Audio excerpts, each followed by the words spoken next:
We'll do a kind of a quick tour of the railroad here in the basement. This is starting at the engine terminal. We have locomotives stored over here. We have a locomotive right here kind of sticking out of the engine house a little bit. And then we've got the employees' cars. There's some barrels, oil barrels, and then this large silver fuel tank. And to the right of that is an old boxcar on ties stacked up there to be used as a storage shed. And kind of turn this way a little bit is the freight yard.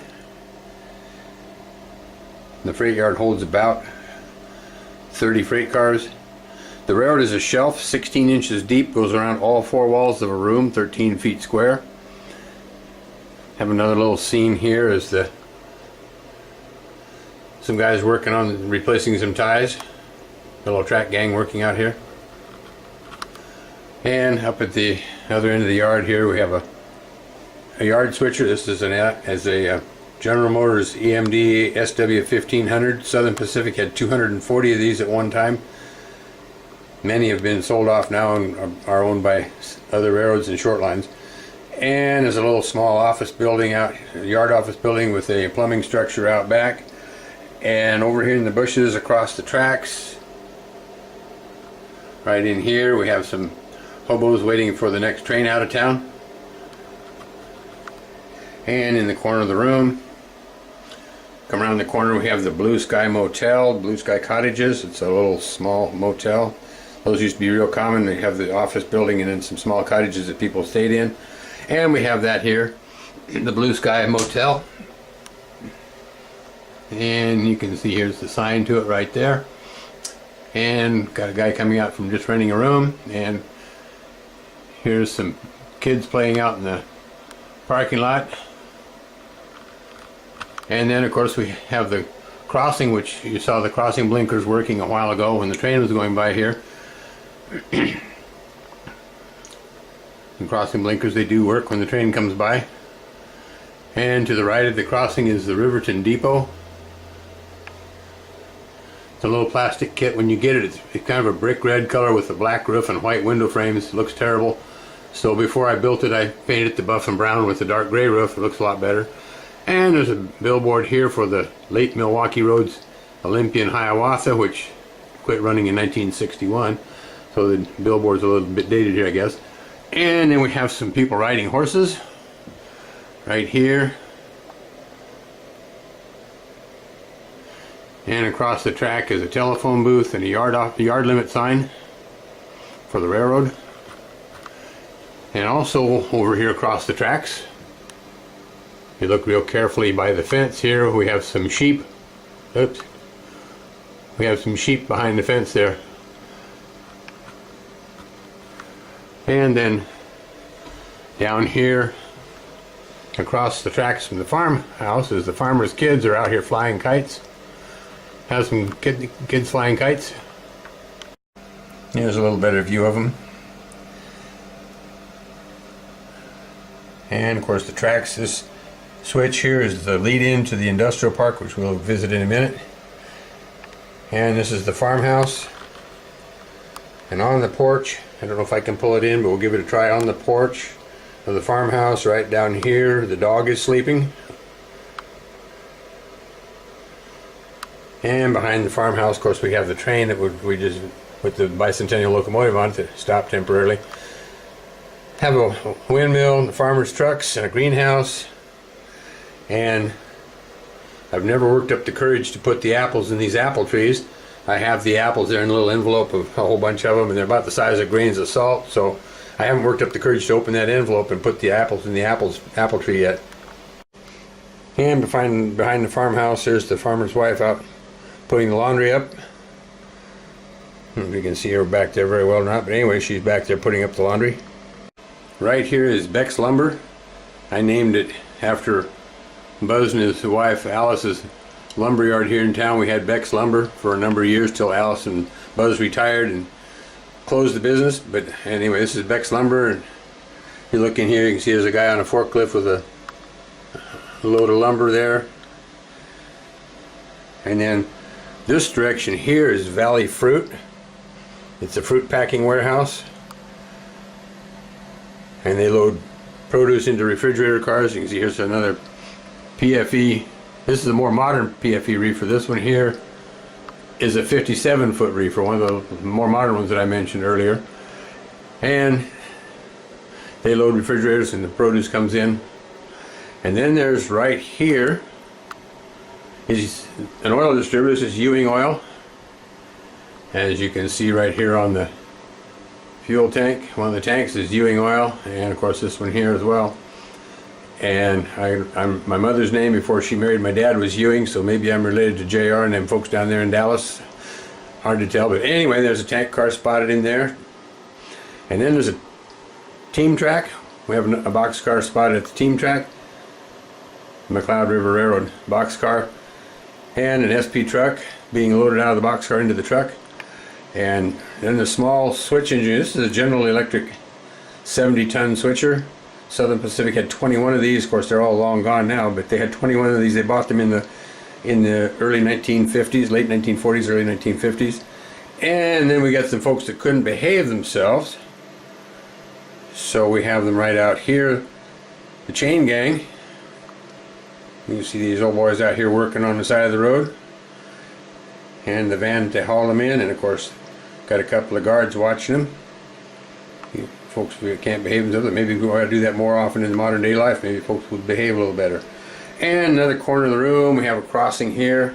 Of course the reefer train is across it. This is another project. I want to put operating crossing blinkers here rather than just the crossbucks that you have right now.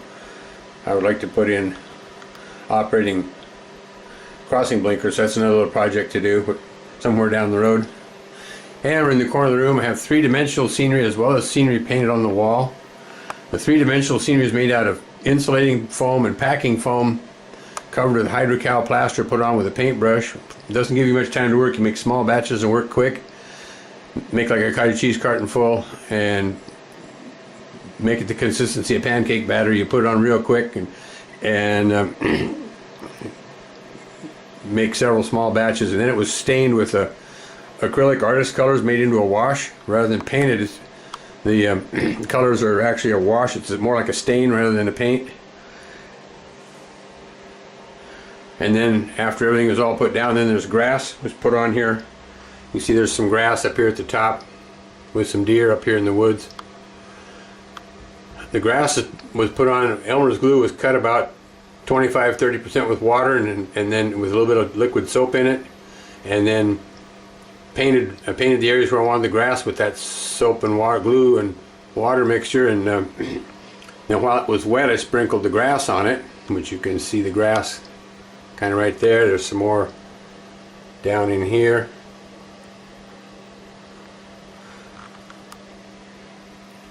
And the grass, when it was dry, when I put it down dry and with the glue under it, and I took a spray bottle, a little bit of soapy water in it, and misted the grass so that the soapy glue mixture would pull up through the grass. And then when it was dry, I sprayed it all with ladies' hairspray. Cheap ladies' hairspray is what was used to kind of stick everything down. All the scenery has been sprayed with some cheap ladies' hairspray. You want the $1 a can stuff, not the $5 a can stuff.